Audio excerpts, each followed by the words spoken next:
Here we have an iPad mini 4 that was mailed in for liquid damage. This is a high priority repair. Customer is paying for expedited service. And let's read what the customer wrote. Daughter put iPad in bathtub. Now screen flickers and turns off. It's very faint. I'm thinking it's a logic board issue or connector issue. Screen was replaced at one point, but has since been removed. We'll need new screen, LCD, digitizer. Customer did not mail a screen with this tablet. And it only came to us like this.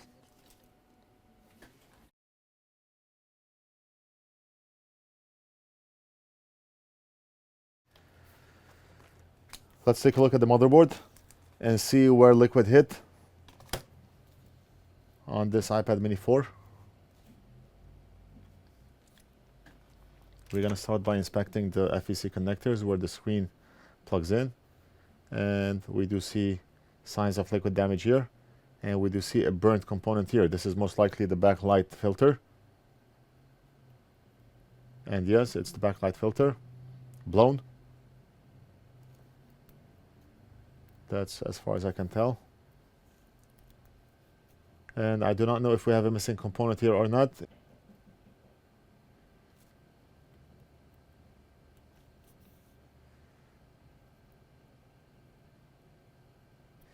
The customer said he's seeing a very faint image. What the customer means probably is a very dim image, and that's caused by backlight, by this blown component here. So what I'm going to do is remove this bypass capacitor, get rid of this bypass capacitor. Even though they may be good, they do not look good. We're going to replace this backlight filter. And let me check what's under this plate here.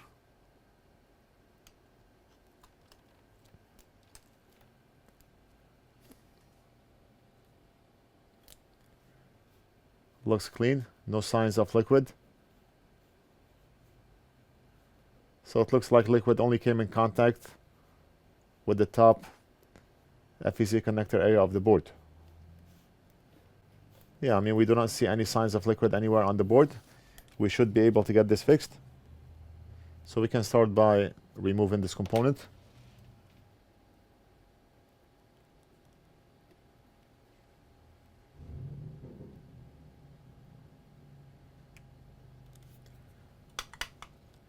The component is out.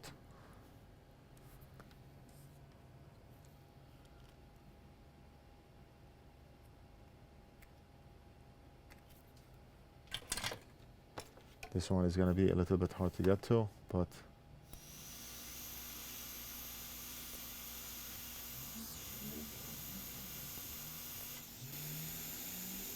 and we also want to get rid of one more cap.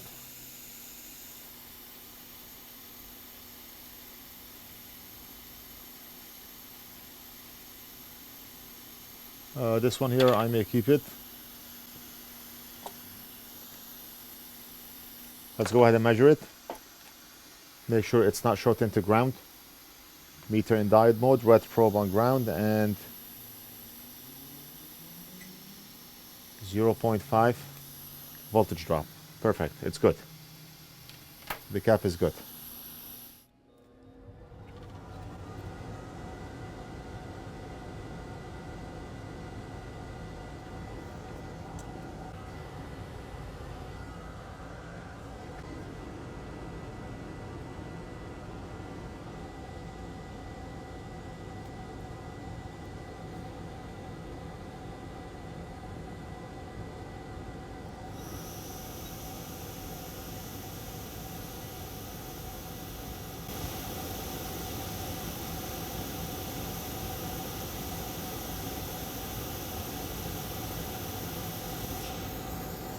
All right, the component is soldered in place. We could not use hot tweezers because the area is tight.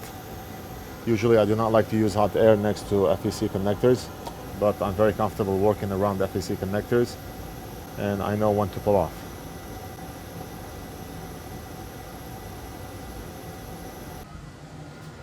Right now I'm going to install a screen, and the customer wants us to install a screen as well as fix this tablet. So if the tablet works, the job is done. We'll invoice and mail this back to the customer. We have a screen right here. Battery disconnected. Let's connect the screen. I like to do it under this magnifier.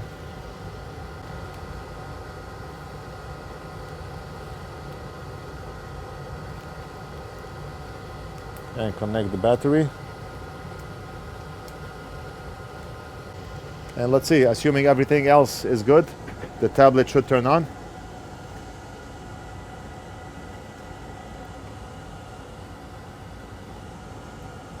Looks like the battery is dead. Battery is dead. What's new?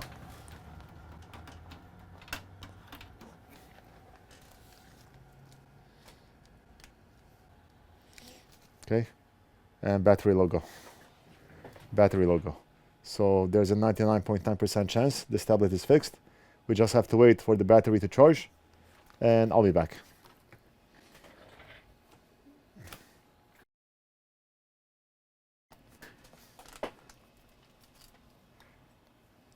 The tablet is on the charger and it already charged. All right, and it's on. Tablet is working and touch is good too. We do not want to put the wrong password in, but it's working. So I'm going to give this to Wigbus to reassemble, put the home button back and put the stuff that the customer included. And we're going to invoice and mail this back to the customer. That's it. I hope you enjoyed the video. Don't forget to like and subscribe, leave a comment if you have any questions, and we'll do something else in the next video.